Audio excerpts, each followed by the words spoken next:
तो क्या हाल चाल। देखो यार, आ चुके एक और नई वीडियो के साथ और आज फिर तहलका मचाने वाले हैं। अगर अभी तक तुम्हारे को नहीं पता कि मैं करा के आ रहा हूँ तो चैनल पे जाओ, देखो भाई, मजा है, ठीक है। और भाई आज करने वाले हैं क्लास 9th मोमेंट्स जो बुक है उसका चैप्टर नंबर कौन सा भाई, I think so chapter number 4, जो कि है इन द किंगडम ऑफ फूल्स, यानी कि भाई एक ऐसा राज्य है जहाँ पर भाई सारे बेवकूफ़ है। तो भाई शुरू करते हैं। देखो यार, ये ना एक ऐसा राज्य होता है जहाँ पर भाई जिसे बोलते हैं ना कि जो राजा होता है वो सोचता है कि भाई हम कुछ हटके करेंगे, I believe that I am unique, ठीक है, तो हम कुछ हटके करेंगे। तो वो क्या बोलते हैं कि भाई इस राज्य में कोई भी आदमी दिन को काम नहीं करेगा, इस राज्य में हर एक आदमी दिन को सोएगा और रात को काम करेगा, ठीक है। और वही चीज होती है। और राजा बोल देता है कि जो बंदा मेरे को दिन को काम करते हुए दिख गया और रात को सोते हुए दिख गया, तो भाई ये चीज़ तुम याद रख लो कि तुम्हारे को फांसी कर दी जाएगी। अब वही चीज़ जो है हर एक आदमी मानता है। और भाई वो क्या करते हैं कि दिन को सोते थे और रात को काम करते थे,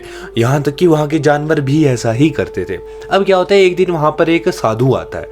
अब वो साधु जो अपने शिष्य के साथ आता है और देखता है कि भाई यार ये तो बहुत अच्छा राज्य है, बहुत ही शांत राज्य है, लेकिन भाई यहाँ पर तो मेरे को कोई दिख ही नहीं रहा है, बहुत ही ज्यादा शांत नहीं है ये। तो यही चीज सोचते हुए जो है जो गुरु है वो सोचते हैं यार सही में यार बहुत सिस्टम खराब है।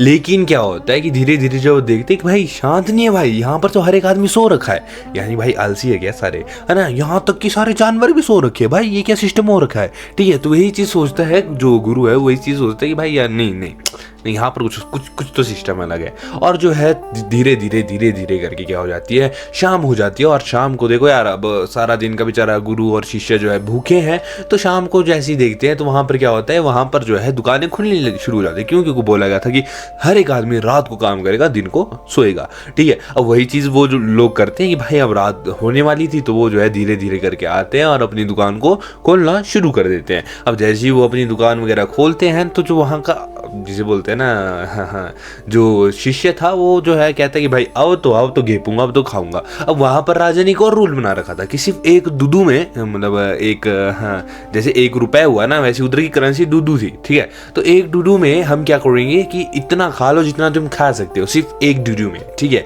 तो शिष्य जो है वो भाई बहुत खुश हो जाता है कि भाई इतना कुछ खाने को सिर्फ और सिर्फ एक दूधू में, यानी कि 1 रुपए में, ठीक है। तो मजा ही मजा, ठीक है। अब गुरु क्या बोलते हैं कि भाई यहाँ से चलते हैं यार, क्या बकवासी जगह है। लेकिन शिष्य बोलता है कि नहीं गुरुदेव, यहाँ पर देखो ना, एक डूडू में कुछ भी खा सकते हैं, हमारे को और जगह जाना है तो भाई हमारे को वहाँ पर पैसे ज़्यादा लगेंगे। और वही चीज़ जो है गुरु है कहता है चल ठीक है कोई बात नहीं। अब क्या होता है कि एक दिन जो है एक चोर होता है। अब वो चोर जो है चोरी करता है, लेकिन बेचारे के साथ बहुत गंदा होता है। वो चोरी करके खिड़की से जैसे कूदने वाला होता है, दीवार ही टूट जाती है। या तो चोर भारी था या तो दीवार कमज़ोर थी, लेकिन दीवार कमज़ोर थी, ठीक है। तो वो जो चोर है वो खिड़की से कूदते वक्त जो है दीवार ही तोड़ देता है और भाई वो दीवार उस पर गिर जाती है और भाई चोर बेचारा मर जाता है। अब क्या होता है कि चोर का जो भाई होता है, वो भाई जो है वो क्या सोचता है कि यार मेरा भाई जो है उसको तो फालतू की सजा मिल गई, भले ही चोरी की थी, लेकिन यार इतनी भी गंदी सजा नहीं मिलनी चाहिए थी, सजा है मौत मिल गई बेचारे को। तो वो जो है राजा के पास जाता है और राजा को बोलता है कि मेरा भाई जो है वही नॉर्मल काम कर रहा था जो डेली करता है, यानी कि चोरी कर रहा था। लेकिन इस बिल्डर ने जो है, मतलब इस मर्चेंट ने, मतलब मर्चेंट था एक बंदा जो, मतलब तुम्हारे को पता है ना मर्चेंट क्या होता है, ठीक है। इस मर्चेंट ने जो है अपना घर जो है ढंग से नहीं बनाया है। ये जो है बहुत ही, जिसे कहते हैं ना, बहुत ही ज़्यादा पतली, बहुत ही ज़्यादा कमज़ोर दीवार इसने बनाई है। अब जो है राजा उस मर्चेंट को बुलाता है और मर्चेंट को बोलता है कि तुम्हारे घर की वजह से ना ये जो है इसका भाई मर गया है, अब तुम इसके लिए क्या बोलना चाहो। तो मर्चेंट बोलता है कि मेरी क्या गलती, मैंने तो बिल्डर से घर बनाया, मेरे को तो आता नहीं घर बनाया, बिल्डर ने घर बनाया तो वो पक्की बनाए कच्ची बनाए, उसकी गलती है।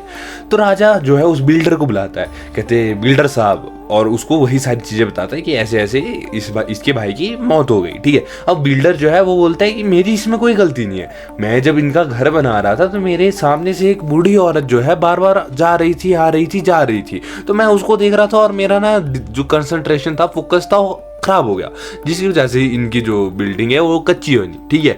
तो अब जो है राजा उस बुढ़ी को और बुढ़ी औरत को बुलाता है, कहता है तेरी वजह से ऐसा हुआ कि इसके भाई की मौत हुई, तू क्या बोलना चाहिए। तो जो बुढ़ी औरत है वो बोलती है कि देखो मैं इधर उधर इसलिए दौड़ रही थी क्योंकि मैं एक सुनार के पास गई थी और उस सुनार को जो है मैंने कुछ जेवर बनाने को दिए थे, लेकिन वो सुनार मेरे को बार बार डिले कर रहा था कि भाई आज नहीं कल आना, आज नहीं कल आना, ये लाओ वो लाओ, ऐसा लाओ वैसा लाओ, तो ना वो मेरे को जो है बहुत डिले कर रहा था। तो अब राजा बोलता है कि चलो उस सुनार को बुलाते हैं। अब राजा उस सुनार को भी ले आता है और सुनार से को बोलते ही ऐसा ऐसा इसकी भाई की डेथ होगी तुम्हारे चक्कर में। अब जो सुनार है वो बोलता है कि मैं इस औरत को इसलिए टरका रहा था, इसलिए इसको डिले कर रहा था इसका काम, क्योंकि मेरे पास एक बहुत ही बड़े मर्चेंट का काम था पहले से ही। अब वो मर्चेंट था कौन था? जिसकी घर की वजह से, जिसकी दीवार की वजह से उसकी वो जो चोर है वो मारा गया, यानी कि भाई वापस उसी बंदे पे जो है उंगली आ गई। ठीक है, चलो भाई कोई बात नहीं। अब क्या होता है, अब राजा कहता है कि भाई जी मर्चेंट भाई आपको तो भाई सजाए मौत मिलेगी। तो वो क्या करता है, वो ना उसको क्या बोलता है कि भाई ऐसा है, अब देखो वो जो सजा है वो फांसी नहीं दे रहे थे, वो एक दे रहे थे जैसे जिसे बोलते हैं ना कॉफिन में डाल रहे थे। और वहां पर जो है कॉफिन में डालने के बाद ऊपर से उन्होंने पैना चाकू या तलवार डालनी थी जिससे वो कॉफिन के अंदर ही मर जाता। लेकिन मर्चेंट पतला आदमी था। अब मर्चेंट जैसे ही अंदर लेटता है तो क्या होता है, जैसे ही अंदर लेटता है भाई उसका जो चाकू है वो चाकू मर्चेंट तक ही नहीं पहुंच पाता है। तो अब राजा भाई बेवकूफ आदमी को बोलता है कि भाई मृत्यु तो होके रहेगी, भले ही मर्चेंट की नहीं किसी और की होगी। तो वो जो है किसको बुलाते हैं, वो बोलते हैं कि भाई ऐसा एक आदमी लाओ जो कि भाई ठीक मोटा सा हो। ठीक है, अब क्या होता है कि जो गुरु शिष्य आए थे ना, उसमें जो शिष्य है ना भाई वो एक डूडू के चक्कर में भाई बहुत खाना खा रहा था और सही में भाई खा के मोटा हो गया था। अब क्या है, जो सिपाही है वो देखते कि भाई ये मोटा आदमी है, इसको ले चलते हैं। अब वो जो है उसको ले जाने वाले थे, लेकिन भाई जो गुरु है बहुत मतलब जिसका कहते हैं अव्वल वाली शिक्षा थी उसके पास। ठीक है, तो वो एकदम से देखते ही भाई यार मेरे शिष्य के साथ कुछ तो गलत हो रहा है। तो एकदम से आता है और उधर जो है अपने शिष्य के कान में कुछ बोलता है और चल पड़ता है कहाँ, राजा के पास। अब राजा बोलता है कि देखो आज तुम्हारे को जो है आखिरी दिन है, आज तुम्हारे को मृत्यु दी जाएगी, है ना। तो वो जो है कहता है, जो शिष्य है वो जो है वो थोड़ा डर रहा होता है, लेकिन गुरु जो है वो पूछता है कि राजा से पूछता है कि मेरे को एक बात बताओ कि जो गुरु है वो बड़ा होता है या कि शिष्य। तो राजा बोलता है कैसी बातें पूछ रहा है बेवकूफ इंसान, गुरु ही बड़ा होता है। तो गुरु बोलता है कि ऐसा करो कि पहले मेरे को मारो फिर इसको मारो। तो राजा बोलता है कि नहीं भाई ऐसा नहीं हो सकता, इसको ही मारेंगे। और शिष्य बोलता है नहीं मेरे को मारो। और गुरु ना लड़ने लग जाते, गुरु शिष्य कहते नहीं मैं पहले मरूंगा, कहते नहीं मैं पहले मरूंगा। फिर शिष्य लड़ रहा है, नहीं मैं लड़ूंगा। गुरु लड़ रहा है, नहीं मैं मरूंगा, है ना। वो दोनों जो आपस में लड़ रहे होते हैं और राजा पूछते हैं कि ऐसा क्या सिस्टम है कि तुम दोनों मरना चाहते हो। तो जो राजा है वो बोलता है, जो गुरु है वो बोलता है कि मेरे पास मैं एक बहुत ही विद्वान आदमी हूँ और मेरे को एक चीज पता है कि इस राज्य में सबसे पहले मरेगा वो राजा बनेगा और जो दूसरे नंबर पे मरेगा वो मंत्री बनेगा। ठीक है, अब राजा जो वो चीज सुनता है और क्या करता है कि ऐसा है कि आज तुम लोगों को नहीं मारा जाएगा, कल मारा जाएगा। ठीक है, चलो भाई। अब जो है राजा अपने मंत्री के साथ मीटिंग सेट करता है और उसको बताता है कि ऐसा है कि जो पहले मरेगा वो राजा बनेगा और जो बाद में बनेगा वो मंत्री बनेगा। तो ऐसा करते हैं कि पहले मैं मर जाता हूँ, फिर तू मर जाइयो, फिर बाद में अगले जन्म में हम ही राजा और मंत्री बनेंगे, है ना।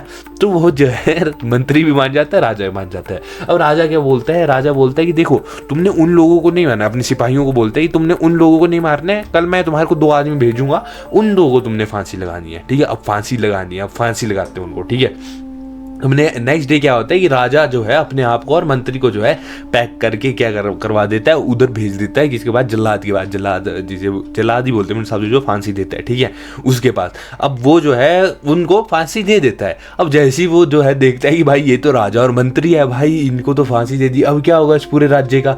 तो वो जो है गुरु और शिष्य आते हैं और उधर के जो जितने भी लोग थे उस किंगडम के, वो सब देखते हैं और कहते हैं कि अब तो देखो हमारे पास कोई राजा भी नहीं है, कोई मंत्री भी नहीं है, क्या आप हमारे राजा या मंत्री बन सकते हैं। तो जो गुरु है वो मना कर देते हैं कि देखो मैं तो राजा नहीं बन सकता, लेकिन जो शिष्य कहता है मैं मंत्री बन जाऊंगा।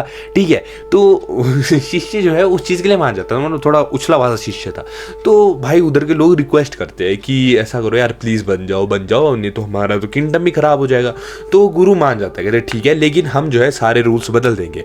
तो गुरु है सारे रूल्स क्या बदल देता है कि देखो जो तुम्हारे को रात को काम करना था वो नहीं होगा, अब सारा काम दिन को ही होगा और रात को तुम सोया करोगे। और एक डूडू वाला सिस्टम भी वो हटा देते कि एक डूडू में अनलिमिटेड खाना। क्यों? क्योंकि भाई अगर अनलिमिटेड खाना मिल रहा है यानी कि भाई ज़्यादा खेती भी करनी पड़ती थी और भाई रात को कौन सी खेती हो रही थी। इसलिए जो है राजा बोलता है कि एक डूडू में अनलिमिटेड खाना नहीं मिलेगा। और भाई इसी के साथ अपना जो है चैप्टर भी खत्म हो जाता है। भाई सारे चैप्टर कुछ इसी प्रकार के, और भाई तुम्हारे को मैंने बता दिया रिवीजन के साथ रिवीजन हो जाती है इस चैनल पे, और साथों साथ जिसने कुछ पढ़ा भी नहीं होता उसको पता भी चल जाता है कि इस चैप्टर में हुआ क्या था। तो भाई मिलेंगे नेक्स्ट वीडियो में, तब तक के लिए जय माता दी। अगर दोस्तों को तुमने शेयर करना दोस्तों को शेयर करो, सब्सक्राइब करना सब्सक्राइब करो, लाइक करना लाइक करो, कमेंट करना कमेंट करो, तुम्हारी मर्जी। ठीक है, मैं तुमसे कुछ नहीं मांगता, हाँ सब्सक्राइब कर दो पर। ठीक है, मिलते हैं नेक्स्ट वीडियो में।